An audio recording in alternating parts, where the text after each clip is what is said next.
আপোনাৰ অভয়াপুৰী বিধানসভা সমষ্টিটো মানে CMA কোৱাৰ দৰে অভয়াপুৰী বিধানসভা সমষ্টিটো আমাৰ মিত্ৰজোঁটৰ আলোচনাত অগ্ৰাধিকাৰ ভিত্তিত অসম গণ পৰিষদৰ তৰফৰ পৰা থাকিব আৰু এটা আলোচনা শেষ নোহোৱাকৈ মই আজি কোৱা উচিত নহয়। আমাৰ দলৰ পৰা এই প্ৰস্তাৱ থাকিব। অসমত কেইখন আসন থাকিব এইটোতো মই সংখ্যাৰে ক'ব নোৱাৰিম। আমি 16 চনত 31খনত খেলিছিলোঁ, যোৱাবাৰ 29খনত আছিলে। এইবাৰ তেনেকুৱা আমি আসন এতিয়ালৈকে কোনো আনুষ্ঠানিক আলোচনা হোৱা নাই। গতিকে আসনৰ সংখ্যাটো আৰু শেষৰ দিনাই ওলাব, দুখন কম বেছি কিবা ওলাব। যদিও বা মিত্ৰতাত আছে এটা অভিযোগ উঠে যে মন্ত্ৰীসভাত থকাৰ বাবে সজোৰে আপোনালোকে দাবী উত্থাপন কৰিব। দাবী ক'ত উত্থাপন কৰাৰ কথা কৈছে? আসনৰ ক্ষেত্ৰতে কৈছে। নহয়,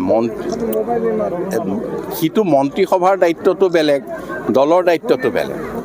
আমি দলীয় মঞ্চত, মিত্ৰজোঁটৰ মঞ্চত আমি দলৰ বিষয়ববীয়া আৰু মন্ত্ৰীসভাৰ ক্ষেত্ৰত আমি মাননীয় মুখ্যমন্ত্ৰীৰ মন্ত্ৰীসভাৰ মন্ত্ৰী।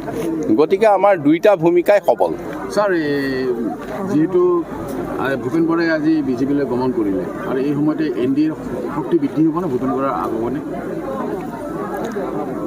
আজি যদি আপোনালোকে চাই, কংগ্ৰেছে ইমান এটা পুৰণি দল, বহুবাৰ অসমত চৰকাৰ গঠন কৰিছে, সেই দলটোৱে শৃংখলাবদ্ধভাৱে আজি দলটোক আগুৱাই নিব পৰা নাই। আৰু ইলেকশ্যনৰ প্ৰাক মুহূৰ্তত এই লক্ষণতে আমাক কৈছে যে তেওঁলোকে আৰু এইবাৰ নিৰ্বাচনত আশা কৰিবলগীয়া নাই। সৃজনগ্ৰাম সমষ্টিটো প্ৰাৰ্থী থাকিব।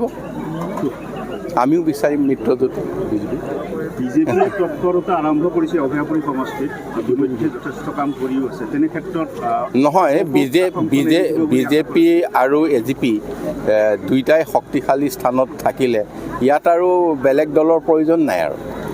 গতিকে শক্তিশালী বন্ধু হ'ব লাগিব নহয়। তেখেতসকলৰ শক্তিশালী বন্ধু হ'লে ভাল পাওঁ, আমিও তেখেতসকলৰ শক্তিশালী বন্ধু হ'লে ভাল পাওঁ। তেওঁলোকে প্ৰাৰ্থী নিৰ্বাচনৰ ক্ষেত্ৰত লৈ আভ্যন্তৰীণ ভোট নহয়, চাওক, এইটো তেখেতসকলৰ এটা প্ৰক্ৰিয়া, দলীয় প্ৰক্ৰিয়া। তেখেতসকলে সকলো সমষ্টিতে তেখেতসকলৰ প্ৰায়ৰিটি প্ৰাৰ্থী কোন, অগ্ৰাধিকাৰ প্ৰাৰ্থী কোন, সকলোতে বিচাৰিছে। অকল মানে অভয়াপুৰী নহয়, 126টা সমষ্টিতে তেওঁলোকৰ এই ধৰণে প্ৰাৰ্থিত্বৰ তালিকা আহিব। তাৰপিছত যিকেইখন আসন আজি UPPL আছে, আজি BPF আছে, তাৰপিছত আমাৰ AGP আছে, গণশক্তি বা আমাৰ ৰাভা হাছুং আছে, তেওঁলোকৰ মাজত যিকেইখন আসন বাদ পৰিব, বাকীকেইখনত তেখেতসকলৰ প্ৰাৰ্থী থাকিব। ঠিক আছে।